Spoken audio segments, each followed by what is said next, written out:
Hello, and welcome to Character Forge. My name is Tyler Owens. I'll be the character smith today, and joining me once again is my wife Lee, who will be our character artist. We're going to be building an Aasimar female. For those of you who might not know, and the Aasimar are to angels what the tieflings are to demons and devils. So they're like an angel has some kids with a human, and somewhere down the line, several generations later, you have Aasimar, who are basically humans, but they got some angel in them. This character build started off when we were building Grumka, and I chose to take the Divine Soul Sorceress origin. While I was doing that, on the opposite page, I noticed that there was an option for Shadow Sorcery, and I thought that sounded really cool. I decided that when I eventually did an episode solely around the Sorcerer class, I would want to make a Shadow Sorcerer. Then I actually looked at the origin, and mechanically speaking, it's just kind of meh, especially compared to some of the other really awesome options you get from the other origins. I mean, like, Divine Soul, which we chose last time, that gives you access to the entire Cleric spell list. If you choose Divine Soul, you have the entire Cleric spell list and the entire Sorcerer spell list to choose from. It's insane. This explains so many of your comments that I heard you muttering to yourself earlier make a lot more sense. But I still liked the idea of a sorcerer whose power was drawn from the darkness, so let's just run with it. Let's see what we can do with this idea. We're going to start with the backstory this time. The Hinar are a group of Aasimar that live within their monastery, high in a mountain that rises from the center of a grand city. Divine Soul Sorcerers to the last, they spend years honing their bodies and spirits to serve as guides and guardians to the people below. At birth, Esvel seemed like any other child. The elders knew that she had magic, but like all Hinar children, it would take several years to manifest. By the time she was 7, and they had not yet manifest, the elders and Esvel herself began to be concerned. That concern turned to fear when they finally figured out what they were too blinded by their rigid ideals and assumptions to see. Esvel had begun manifesting her powers several years ago, actually, but they were not wholly celestial sorcery. She was a shadow sorceress. This revelation was seen as an omen of an ill most grave. In all the history of the Hinar, Esvel was the first to be born without divine sorcery. And even worse, not only did she not have divine sorcery, she had been touched by the Shadowfell. Several of the members of the Order said that she must be evil and should be slain, but the majority listened to reason. She was only a child and had done nothing wrong. They wouldn't kill her, but she couldn't remain at the monastery. Esvel didn't really understand at first what was happening. She spent several years on the streets before being taken in by a kindly family that overheard some of the Hinar monks speaking about her odd case. They raised her and ensured that bitterness did not take hold in her heart. When she set out when she was 17 to prove that, though touched by shadow, she was still a being of light, she would use her powers to help others. From this backstory, I think we're going to take the Acolyte background. This gives us proficiency in insight and religion, as well as 2 languages. As a protector subrace Aasimar, we get a +2 to charisma and +1 to wisdom. We also get dark vision, resistance to necrotic and radiant damage, the light cantrip, and the ability to touch someone and use our action to heal them for an amount equal to our level, and we can do this once per long rest. We also get to learn Common and Celestial for free. For our other 2 languages that we get from the Acolyte background, I'm going to take Draconic and Elven. I think it was a Dragonborn family that took her in, so that's why she knows Draconic. And the city at the base of the mountain I think has a high population of elves, so she learned Elven from that. As a Protector Aasimar, at level 3, we get the ability to produce phantasmal wings from our back that last 1 minute. During that minute, we have a flight speed of 30 feet, and once per round, we can deal extra damage to any creature that we damage, whether that's through a spell or a weapon attack. It's radiant damage, and the damage equals our level. Oh, also, cool flavor thing, the character's eyes glow while you're in that form. Alright, I think we're going to build a level 5 Sorceress. 5 is a pretty common level to start campaigns at. It's the beginning of the second tier that we talked about in a previous episode. And it's really when characters really start to hit their strides. Levels 1 through 4 can be kind of awkward. But, 5th level is where you really start getting into things. There goes one of my dice. Alright. With that, let's start by rolling up stats. An 8, off to a grand start. 16, that's better.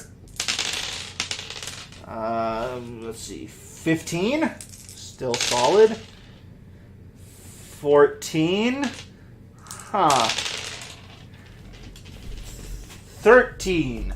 Ooh, can we do it? Can we do it? Yes! 12! The pattern continued. You're such a dork.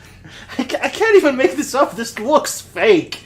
Oh, I mean, I know, I got a degree in mathematics, so I know statistically speaking, something like this is bound to happen occasionally, but it's just, it just seems fake. I love it. You're such a dork.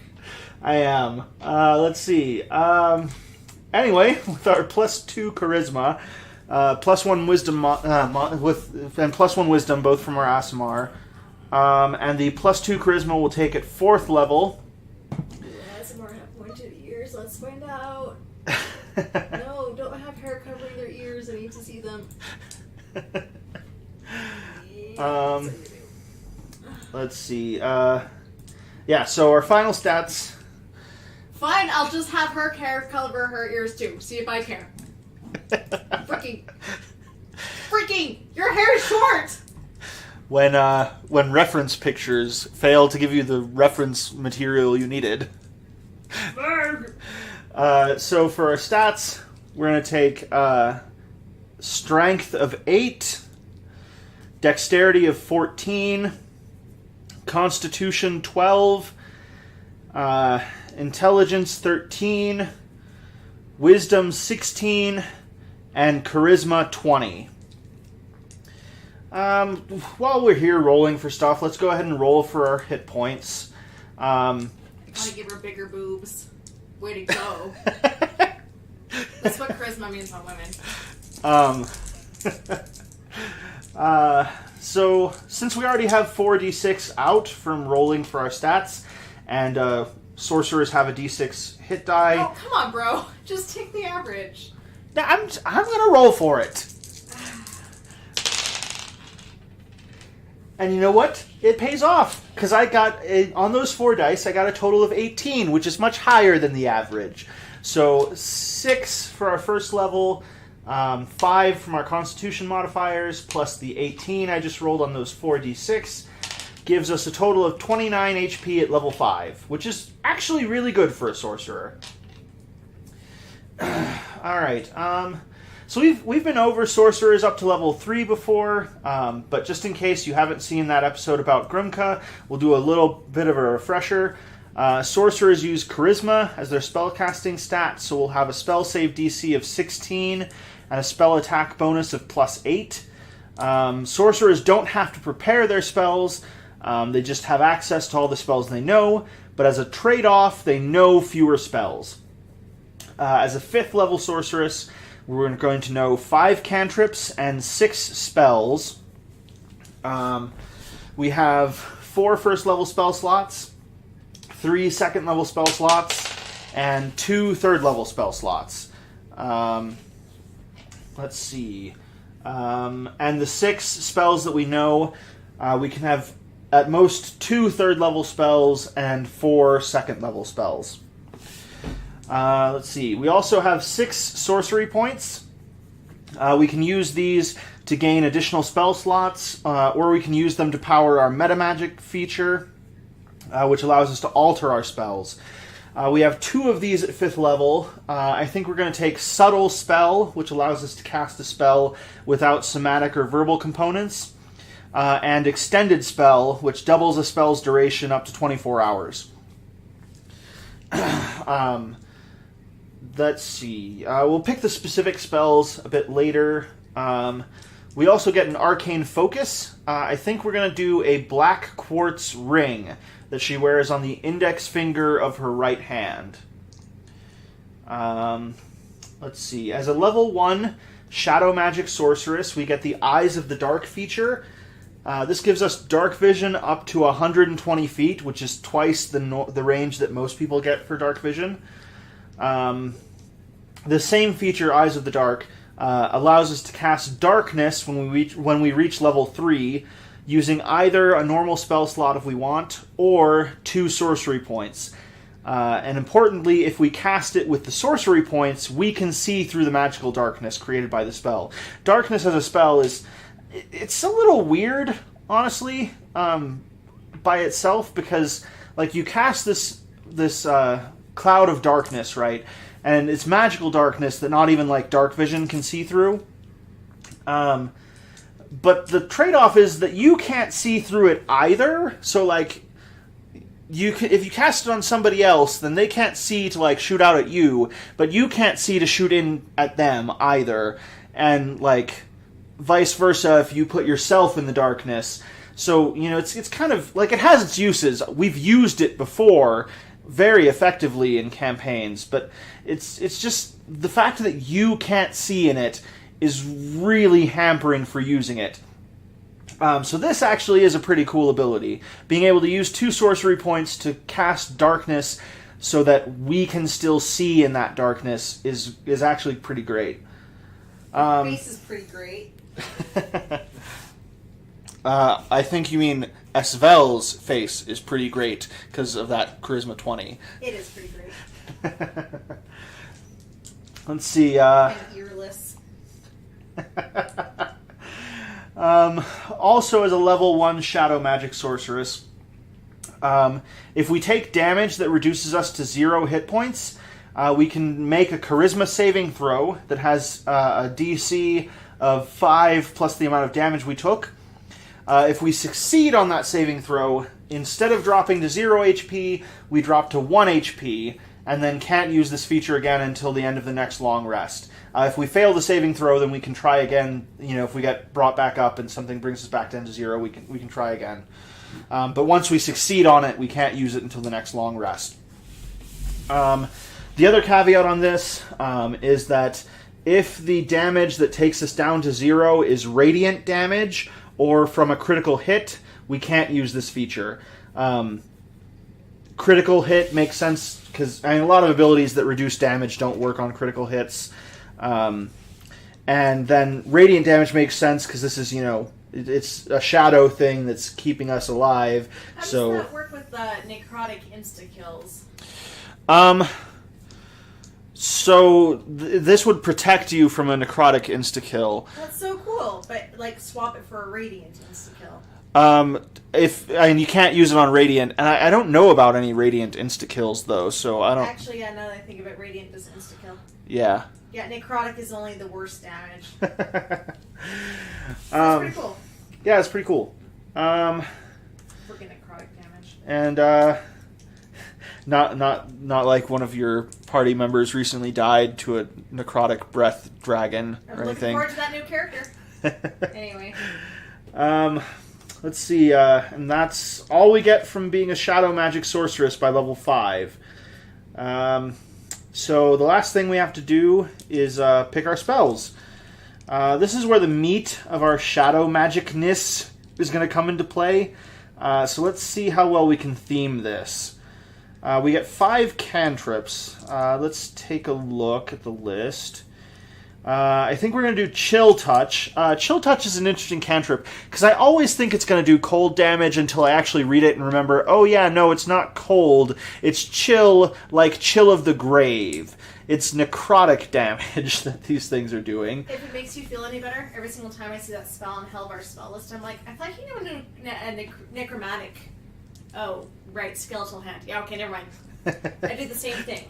Yeah, so Chill Touch is definitely on message for our Shadow Sorceress.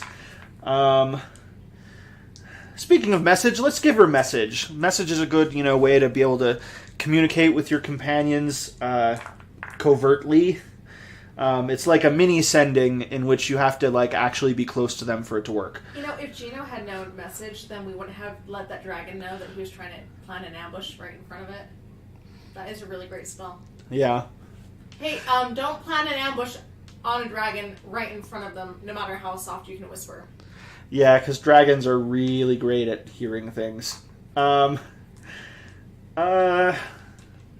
also take Minor Illusion. That's pretty... And, we can make our illusions all be, shadowy themed. We'll take a Mage Hand. And... Oh, geez. Poison Spray. You know what? We'll take Poison Spray. All these together feel pretty appropriate for a necrotic, sneaky, shadowy sorcerer. Let's see. So now we get to choose our 6 spells that we know. For 3rd level, we're going to take Enemies Abound. What Enemies Abound does is... you cast it on somebody, they need to make a wisdom saving throw.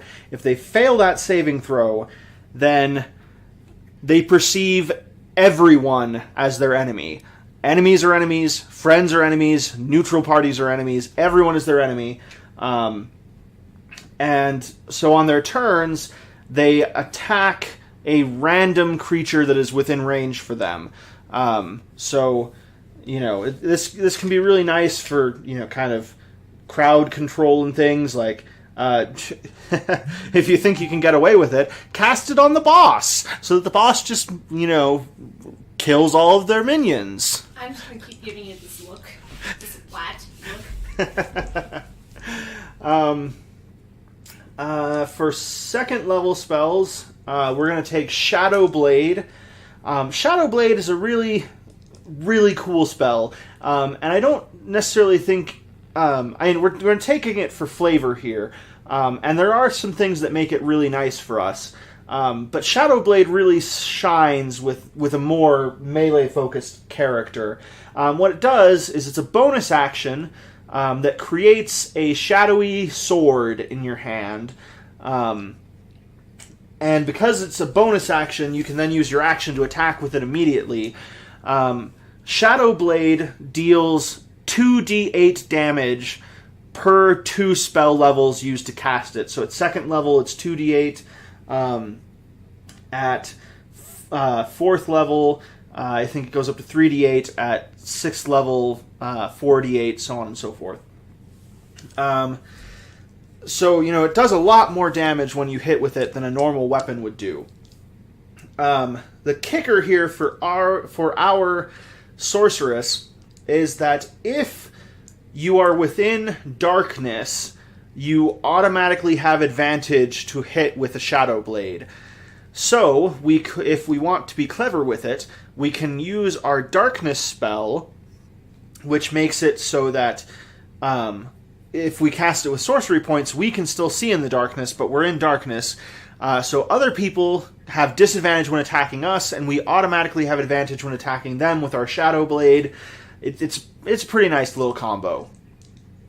We're also, for 2nd level, going to take the Invisibility spell. That's 3 out of our 6 spells. And we're going to take 3 1st level spells to round it off. I think we're going to take Mage Armor, and we're going to skin it like the Warlock Invocation Armor of Shadows. So our mage armor is going to be all shadowy and mysterious looking. We're going to take Silent Image, and then we'll also take Sleep. I feel like that's a good non-violent way to take things out. You would say that. You say that. Okay, so the story time here. We were in a battle. We had this big long run up to fighting an Oni, and we were, there were a lot of things behind going into this fight, but it was a terrible fight. Long story short, terrible fight. DM made it extra terrible. Yeah. So we get into this Oni, and one of the things the Oni is doing is casting sleep on people. Mostly our healer, so she can't heal us. Mostly the healer, so she can't heal us. So the thing about this Oni is what it would do is it would turn invisible and fly up into the air, and then it'd move, and then come down, stop being invisible to attack someone, and then it would kind of rinse and repeat this cycle. It was annoying because as a melee fighter with my barbarian, I couldn't reach it half the time. And I had Mage Slayer, so I was prepared to kill it. Yeah. So, eventually, it ends a turn visible and in the sky. And it casts Sleep on the cleric. So our arcane trickster rogue decides... Dear sweet, stupid Kanku. He's not stupid, I'm just mad at him right now. Our arcane trickster rogue decides, hey, I can cast Sleep too. And you know what? If somebody on the ground falls asleep, whatever. If somebody 30 feet up in the air falls asleep, they fall 30 feet, which means 3d6 damage. And it just so happens that 3d6 damage that the Oni took was exactly enough to kill it. It was so funny. It was so funny. Dead. We're just like, okay. So, if you ever want to know how to kill something with a sleep spell, apparently you just need to be fighting an Oni that's flying up in the air. That was the best, stupidest fight ever. Yeah, good times. So yeah, we're gonna take Sleep as our last spell for Esvel. Anything else I'm missing? Oh, we need to pick proficiencies. Yeah, that might be important. Let's see. We get Insight and Religion from our background as an acolyte. We get to pick 2 more from Arcana, Deception, Insight, Intimidation, Persuasion, and Religion. two of these choices that we already have from our background. Let's take Arcana and Persuasion. Arcana's always good. Yeah, Arcana's always good, and no one ever seems to have it. It's, as a DM, it's the weirdest thing. Like, I just kind of assume that there will be somebody in the party who has Arcana, and even sometimes with parties with multiple casters who could have chosen Arcana, no one takes it. And so I'm just like, hey, there's this magical thing. You want to roll to see if you know anything about it? Oh, none of us have Arcana. Okay. Unless you have the monk who's not proficient, who's constantly rolling natural 20s, and the wizard who's got +7 is constantly rolling like 2, and so the monk is constantly not that upset about anything. He likes to rub it in. Yeah. If you're wondering, how we have all these stories that we can go off on, we've been playing D&D for, what, like 7, 8 years now? At this point? I mean, I have. I don't know if you were playing before we got married. They're a little bit. I think it's like 7 for me, 8 for you. Yeah, somewhere around that. Something like that. It's 8 to 10, somewhere. I have to actually think about it. But more than that, we are currently in 5 D&D groups concurrently. And I DM for 3 of those 5, so that's part of why I have all these characters that I I wouldn't ever get the chance to play, because even though we're in 5 D&D groups, I'm DMing for 3 of those 5. So anyway, that's where all these stories come from. Where were we? Right. Proficiencies. We already have our skill proficiencies. We also get proficiency in Constitution and Charisma saving throws. That Constitution saving throw is really nice for saving against concentration. Making concentration checks. With that, I think we're done building a spell. This was a bit of a quicker build this time. It helps that you're not making her level 20. Yeah. Thanks once again to Lee for drawing and providing the audience peanut gallery commentary for all of you at home who aren't able to tell me this stuff. If you like this episode, don't forget to like and subscribe so you won't miss out next week when we build a paladin who doesn't let his hammer do all the talking. And until then, keep those forges lit.